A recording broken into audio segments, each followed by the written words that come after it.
Почитувани гледачи, добро вечер. Поздрав од студиото на телевизија Кочани, каде што вечерва во емисијата Отворено ќе разговараме со претседателот на Социјалистичка партија на Македонија, господинот Љупчо Димовски.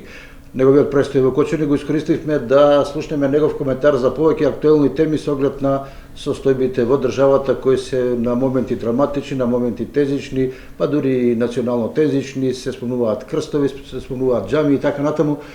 Верувам дека тој најдиректно ќе ни посочи и ќе ни даде аргументи кои ќе го привлечат вашето внимание.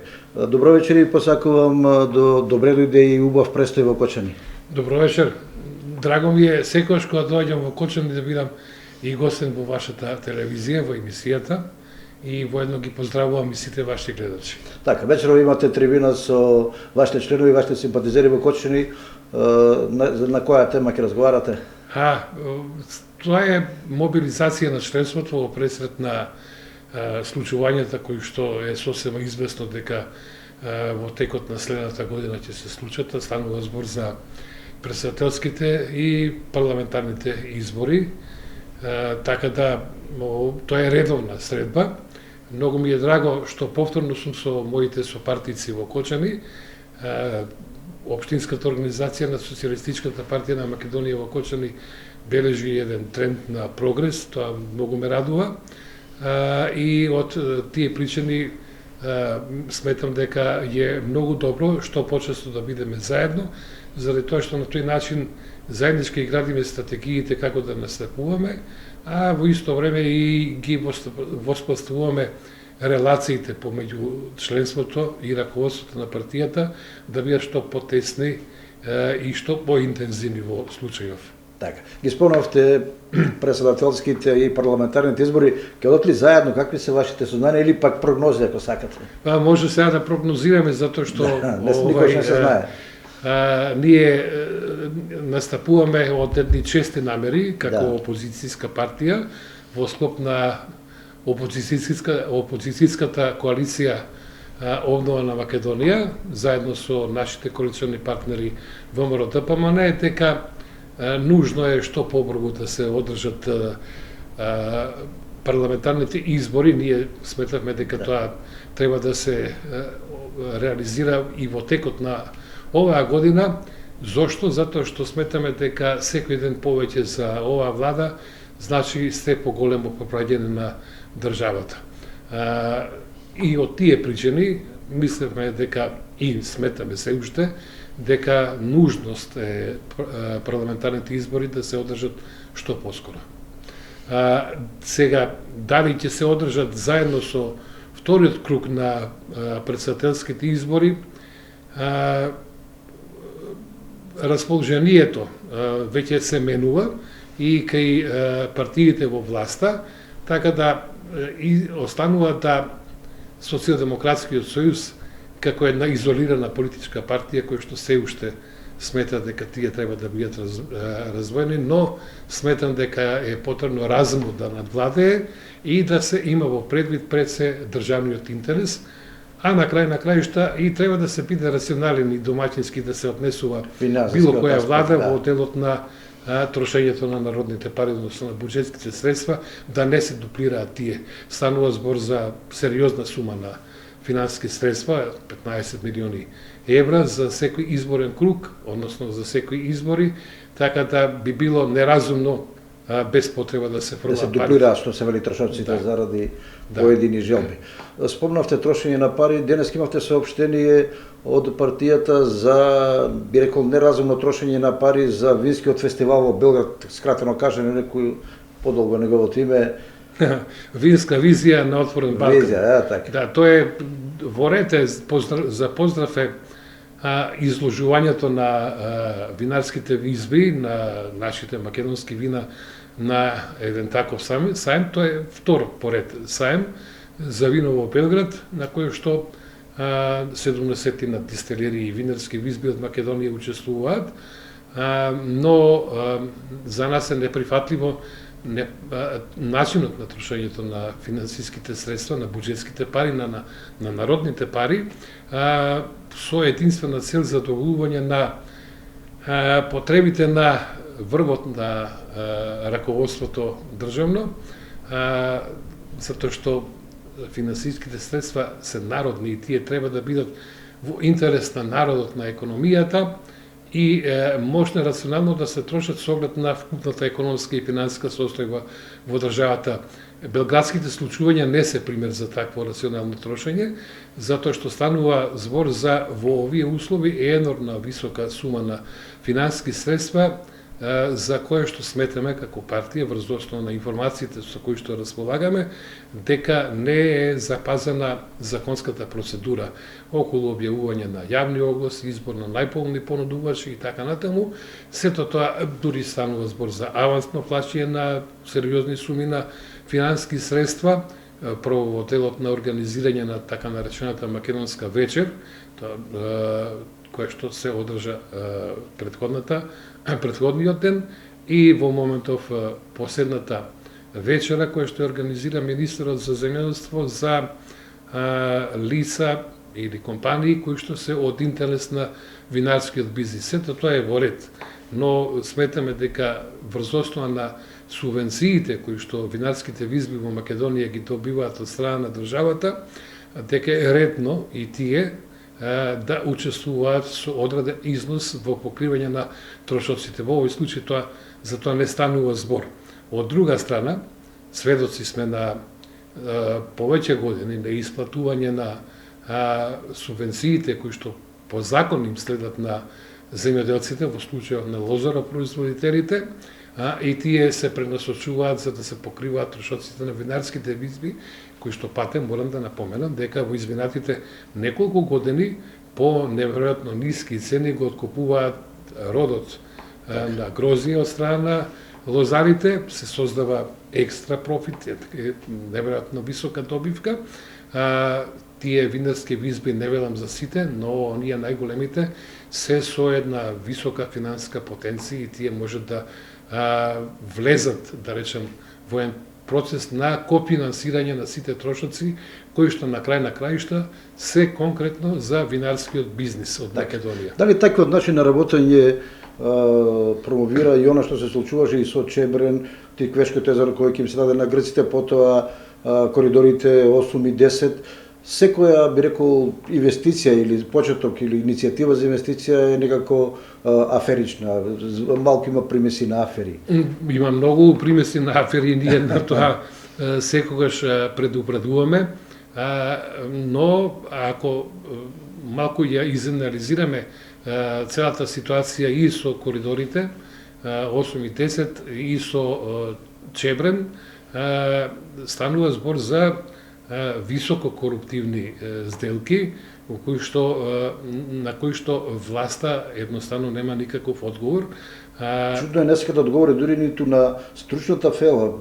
Овие стручњаците околу водостопански објекти велат дека не смеат никако да се дадат тие капацитети, а власта политички си одлучила како што. Дефинитивно јас го делам истото мислење, како што го имат и експертите. Всушност, јас сум дел, да речем, од луѓето кои што сериозно се навлезени во водостопанската, би рекол, дејност во Република Македонија, со оглед на тоа да не повеќе години, да речем, го покријав тој ресор и можна добро знам каква е состојбата со водите во Република Македонија. Сметам дека нашата држава можеше самостојно да влезе во еден инвестиционен циклус и ние самите да ја финансираме изградбата на Чебрен. Зошто го кажувам ова? Затоа што таа акумулација е од стратешки интерес за Македонија, затоа што тој резервоар на вода нас ќе дојде време кога ќе ни биде исклучително потребен. Сега врз основа на овој договор кој што се уште не е дефинитивен, сета таа акумулација ќе преиде во раците на странски собственик кој што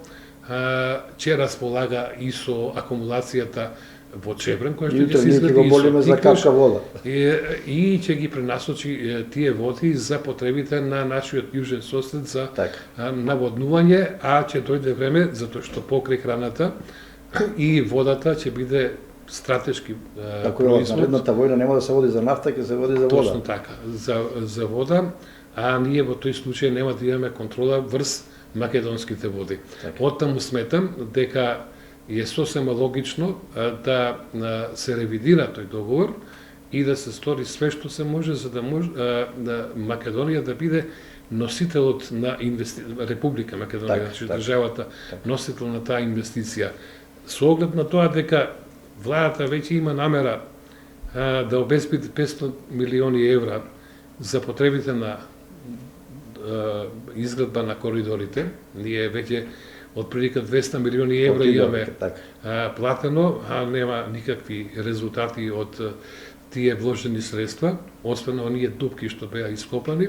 Сега овие дополнителни со овие 200 милиони претходно, тоа се 700 милиони, отприлика е тоа износот на средства кои што се потребни за изградба на галиште, односно Чебрен. Еве го, значи ги парите кои може да не оди во грчки раци. Дополнително на тоа владата има намера да се задолжи кај Меѓународниот монетарен фонд за некои си 200 милиони евра. Ние, барем по возрастните гледачи, им е добро познато уште од времето на бивша Југославија што значи задолжување кај една меѓународна финансиска институција. Тоа не е туку така, затоа што тоа ќе представува условување од страна на финансиерот во реализација на одредени работи, а тоа значи дека државата ќе изгуби самостојноста во располагање со финансиските средства, затоа што од неа ќе се бараат дополнителни отстапки. Тоа се тешки услови кои што државата кој што е влезена во еден таков аранжман ќе мора да ги исполни. И ние ќе мора да бидеме свесни дека ќе бидеме доведени во таа ситуација да исполнуваме услови за кои што нема да бидеме. А тоа не е nimalo лесно во овие времења, во овие времења ја губиме самостојната и поволност на располагањето со финансиските средства. Ќе направам една паралела кога зборуваме за водостопански објекти. Во Кочани интензивно започна да се гради браната Речани, 22 милиона кубика вода, што е сосема солидна количина и многу потребен водостопански објект за Кочани и регионот. Ќе се произведува и струја, ќе има наводнување на 3.500 хектари и така натаму. Меѓутоа, последните 3-4 години работите застанаа во место. Се проби еден тунел и веќе сега горе нема ниту механизација. Последните информации велат дека некој турски инвеститор влегол горе да работи нешто, меѓутоа тоа се само површни информации, нешто конкретно, барем овде на локално ниво немаме. Кој е вашиот коментар за тоа, колку, дали е тоа потребно и дали тоа може и треба да се реализира? Само да напоменам, оваа брана се спомнува дека била ставена во картите уште во војните карти уште во времето на Југославија, некаде 60-тите, 70-те години. Точно. Таа акумулација е потребна. Заради перспективите на развој на земјоделството во овој регион. Значи, го исклучуваме хидросистемот Брегалница, сега зборуваме само за Речани. Тој проект започна да се реализира по времето додека бев јас министар за земјоделство. Непосредно после моето заминување започна со реализација тој проект. Имаше два проекти. Едниот се однесуваше на општина Карбинци, а другиот се однесуваше на акумулацијата овде на територијата на општина Кочани. Тогашниот градоначелник на Кочани беше поумешен, поуспешен и тој се избори во владата да надвладе интересот на Кочани и да може да добие Речани приоритет во однос на другата акумулација, која што исто така беше предвидена. Не викам дека ќе дојде време и за таа, но еве сега предност имаше оваа акумулација. Ја на вашето прашање ќе одговорам со прашање од моја страна.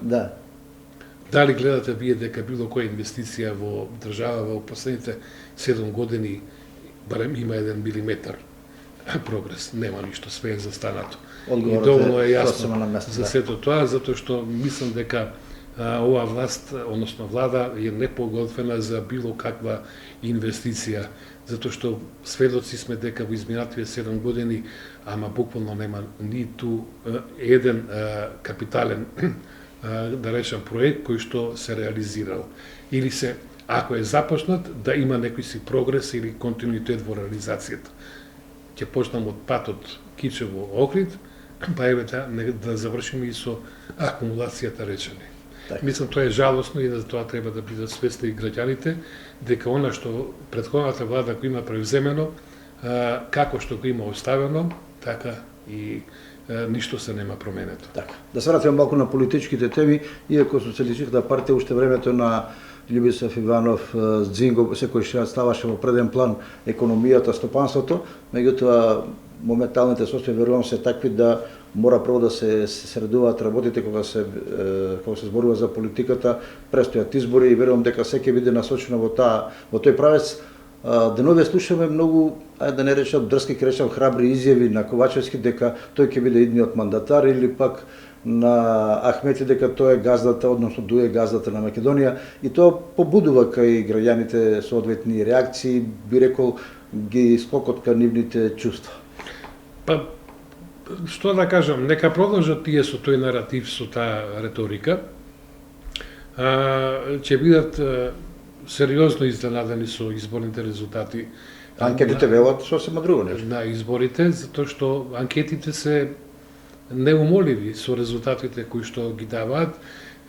Ние сметаме дека токму коалицијата Обнова на Македонија, ВМРО, ДПМН, Социјалистичката партија и сите останати политички партии кои што се членки во таа коалиција ќе бидат тие кои што ќе имаат освоено најмногу мандати во собранието на Република Македонија и по тој основ дека ќе бидеме во ситуација, ама сега на вистина во ситуација да можеме без особени проблеми да ја формираме владата секако и со партиите кои што ќе седнат со нас да разговараме, да ја изготвиме заедничката владина програма, да ги ускладиме сите програмски работи кои што ги имаат и од другите политички партии и заедно со нив да можеме да ја формираме идната успешна, народна и демократска влада на Република Македонија. Знаете што македонскиот народ е желен повторно да се ја врати слободата. Ние сме заровени во оваа држава веќе 7-8 година. Ситуацијата е крајно безизлезна, драматична, алармантна. Мене ми многу жал што еве и Кочани е, како и сите останати градови во Македонија, опустошен со своите жители.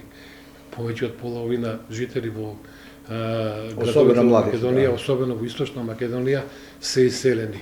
Тоа е резултат на погубните политики во било која област во државата, кој што оваа влада ги реализира. Всушност нема никаква политика, освен политиката на криминал, на лично богатење, на реализација на себичните интереси и пред се на сето тоа е конечниот резултат на големо осиромашување на граѓаните во Република Македонија, да не зборам конкретно на македонскиот народ.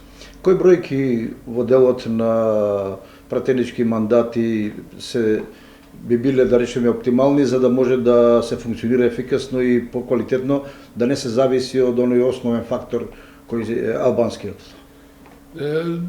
Значи, да тргнеме од тоа дека ние ќе освоиме доволен број на пратеници, да можеме во една покомотна состојба да формираме влада, но секако новото парламентарно мнозинство нема да биде 61 или 62 пратеници, ќе биде многу поголемо, за да може да се создадат прво услови за непречено функционирање на собранието. Тоа е многу битно. Второ, да собранието го има местото според закон и според устав како законодавен дом. Собранието да не биде подредено на извршната власт. Не, сега имаме на парадоксална ситуација кога извршната власт, која е бирана од страна на собранието, биде надредено над законодавниот дом. Кај нас се изместени сите параметри во државата. Нити функционира судската власт, нити функционира законодавната власт, единствено доминантна и единствена е извршната власт, владата. Тоа во секоја демократска држава е недозволиво. Тогаш демократијата е угасена ако се случуваат овие работи, како што е случуваат и со Македонија. Мислам дека заради бројот на и интересот на македонските албанци, на граѓаните во Република Македонија, дека и тие би требало да учествуваат во составувањето и во функционирањето на ината власт, и тоа е пожелно и тоа е добро, заради тоа што демократијата подразбира задоволување на интересите на сите етнички заедници во државата, но тоа да не биде на штета на било која друга етничка заедница, особено не на најбројната, односно на македонскиот народ. Така. Ќе ве замолам да прокоментирате и едни состојби кои се во медиумите. Крива Паланка, Гевгелија, Неготино нема телевизија. Пред затворање се многу локални телевизии низ државата, од една би рекол контрапродуктивна политика која се спроведува веќе 7-8 години. Буквално се донесуваат закони кои ги оптоваруваат медиумите, а од друга страна се бараат од нив услови и работа која не може да се издржи, нема финанси. Не знаете, член 102 не ни дава да се работуваме ниту со општини, ниту со јавни предпријатија, ниту со државата. Од друга страна се навестуваат 2-3 години формирање на фонд за медиуми и тоа досега не е реализирано. Буквално би рекол се уништува една многу значајна демократска алка од функционирањето на општините во внатрешноста. Се согласувам со вас, затоа што јас исто така сметам дека локални телевизии, се зборувам за локални телевизии, за национални фреквенции, се од битен интерес за сите граѓани во помалите населени места во државата. Тие локални телевизии се пред се една, како што вие кажавте, убава алатка на локалната самоуправа. И сметам дека локалната самоуправа би требало да го почувствува моментот дека таа треба да ги помогне тие медиуми, но од друга страна гледам го парадоксот, значи централната власт е таа која што ги држи сите подлуки. Доколку во една општина градоначалникот или советот, мнозинството на советот не се од редовите на во моментов така наречени владеачки партии, тогаш соработката со локалната самоуправа и централната власт изостанува. Централната власт мора да ја поддржува локалната власт. Таа поддршка е најмногу изразена преку финансиската поддршка, што по закон е обврзана да ја дава, затоа што по закон владата е должна да прераспоредува од буџетските средства кои што се еве за 2024 година и позатни 5,5 милиарди евра. Значи, претходната власт никогаш со толку високи буџетски средства не располагала, нити на крај на памет и доаѓало да си задава толку големи финансиски средства за да работи. Доколку тие финансиски средства се употребуваат во капитални објекти, во инвестиции, во ред, ама ние сме сведоци дека ништо од тие 25 милиарди евра колку што, или може би се 30 милиарди евра се потрошени во изминатиот период, нема никаква реализација на ниту еден капитален објект. Народот вели на видели на ништо. И по тој основ, еве и вие имате сериозни проблеми во функционирањето како локална телевизија, или се забрани локалните, не само во, еве и во Прилеп нема исто локална телевизија и таму се искасани, а се тие потребни заради тоа што тие телевизии, ја мислам таму кај што ќе има, па и се повеќе гледани нега овие националниве телевизии. Сосем е логично да се поддржат финансиски од страна на општината, еве нека не биде централната власт, а во секој случај дека е добро да се формира тој фонд кој што би вршил прераспределба преку проекти така натаму. Да, значи во сооднос на гледаноста, на бројот на жителите, на гледачите и така натаму, секако таму каде што е повеќе гледано. Има механизми за тоа да се среди како што треба. Да, господин Димовски, имате средба со вашите членови, со симпатизери, со граѓаните на Кочани. Која е пораката која ми опатувате еве во овие, да речеме 3-4-5 месеци пред изборите? Како да цена да одлучуваат, да размислуваат и така натаму? Па вака ние ги пренесуваме пораките од, да речем, раководството на партијата врз основа на оние политики кои што ги дефинираме, ама тие се искоординирани на ниво на коалиција и врз основа на свеста и на реалноста која што ја согледуваме во државата. Но за мене се многу поважни пораките кои што ги добиваме од членовите. Сите одлуки кои што на ниво на раководство на партијата ги носиме, се врз основа на барањата, потребите, согледување, предлозите и идеите кои што ги добиваме од базата. Токму тие причини е и ова денешна следба која што имаме со членството на Општинската организација на Социјалистичката партија во Кочани.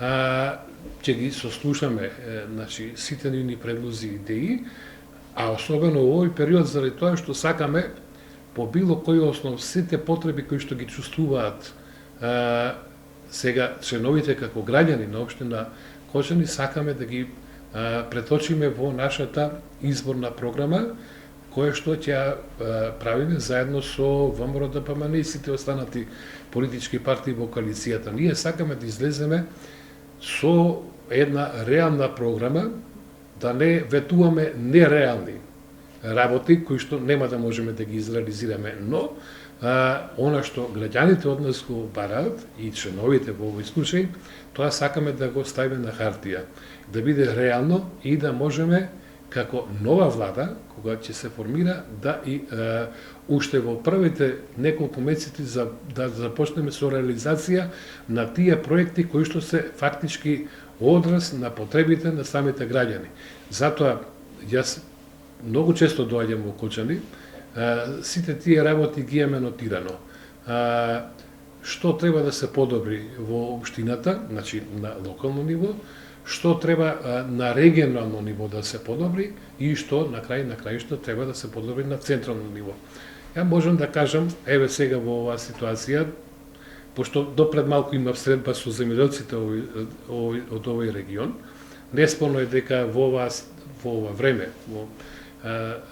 релативно е задоволувачка откупната цена на оризот од оваа реколта, но ние се соочуваме веќе подолг период со функционирањето на хидросистемот Брегалница. Ќе се навратам на времето на 2012-13 година, кога претходната влада донесе 10 годишна програма за ревитализација, рехабилитација и проширување на водостопанскиот систем на ниво на цела Република Македонија. Нас тогаш, 10 годишна програма со обезбедени финансиски средства од 20 до 22 милиони годишно. Тоа се 220 милиони евра за 10 години. Сакавме и ми планиравме со таа програма да го ставиме во функција водостопанскиот систем во Македонија на ниво од 1990 година. Пазите, ние сме сега 2023-24 година, зборуваме за 1990 година. 30 години и повеќе се враќаме наназад да го постигнеме нивото од кој што Република Македонија во тоа време како република во сојузната држава била со најдобро поставен и добро развиен водостопански систем. Уметност е да се растори тоа што било. Јас заедно со луѓето што пеа околу мене, особено со заменик министерот во тоа време Коњановски, буквално знаевме за секој канал, за секоја шахта, за секој вентил, каде треба да се интервенира, каде треба да се поправи каналот, каде треба да се репарира, каде треба да се исчисти, така натаму. Да не заборавиме дека ние по 200-300 километри годишно прочистувавме каналски систем. Дали е случајот сега? Оставен е така системот. Минатото лето се сеќавате дека имаше сериозни проблеми околу водоснабдувањето, особено во општеполскиот регион. Дополнително на тоа имавме ние проект кој што преку водостопанскиот систем од хидросистемот од акумулацијата Лисиче во Велес, крак од тој систем требаше да го дополнува езерото Младост во Велес и преку систем на пумпи да се црпи вода која што ќе го задоволува земјоделското производство од таа страна на општеполието. Значи да биде целосно покриено со вода. За жал, ништо од сето тоа не е реализирано, а ние ќе го понудиме повторно тој проект да се изреализира во следните 10 години, но пошто сме убедени дека ние ќе бидеме тие кои што ќе формираат следната влада, се обврзуваме дека тоа и навистина ќе го реализираме. Така, бидејќи без земјоделие нема држава, Македонија народ барем така верува дека доколку се посветиме на она што го имаме како најголемо богатство, можеме и најдобро да профитираме. Јас ви посакувам вечера да имате убава средба со членството, со симпатизерите и се разбира наскоро да правиме нова средба овде во телевизија Кочани, да поразговараме за многу поактуелни теми, бидејќи иде период на предизборија во кој ќе можат да се соочат многу аргументи, многу состојбина политички, на економски, на стопански, па и на земјоделски план, кој е многу битен и кој ви е близо, затоа што навистина го знаете во неговата суштина и во сите негови детали. Една порака само имам јас до моите пријатели оризопроизводителите. За жал, дел од нив повеќе не се заедно со нас, а беа мои драги пријатели соработници. Ја никогаш не сум ги двоел нив за било која работа и сите проблеми заеднички сме ги решавале. Прво што морам да кажам е ревидирање комплетно на распределбата на државното земјоделско земјиште. Сериозно ќе се посветиме на тој проблем, затоа што сите знаеме дека големи површини се доделени на компании кои што вршат откуп, а преку собственото производство фактички вршат диригирање или контролирање на висината на откупната цена. Тука мора да се расшица ситуациите. Втората работа е ревидирање на лиценците на откупувачите и ставање дефинитивно ред во откуп, да може да биде општествено одговорна компанија, таа која што ќе излегува во пресред на земјоделците и да нуди коректна откупна цена. За таа работа секоја година пред почетокот на сезоната ќе се дефинира во соработка со Институтот за и со Факултетот за земјоделска и храна просечната производна цена, која што ќе биде репер за висината на откупната цена. Да не се дозволи да откупната цена биде пониска или на ниво на откупната цена. Чувано е тогаш. Нема престабилност. Да. Ви благодарам за разговорот и ви посакувам уште еднаш убав помин овде во Кочани. Ми беше задоволство. Почитувани гледачи, тоа беше разговорот со господинот Љупчо Димовски, претседател на Социјалистичката партија на Македонија. Верувам дека имавте можност да слушнете интересни негови коментари и размислувања и бидете живи и здрави. Поздрав!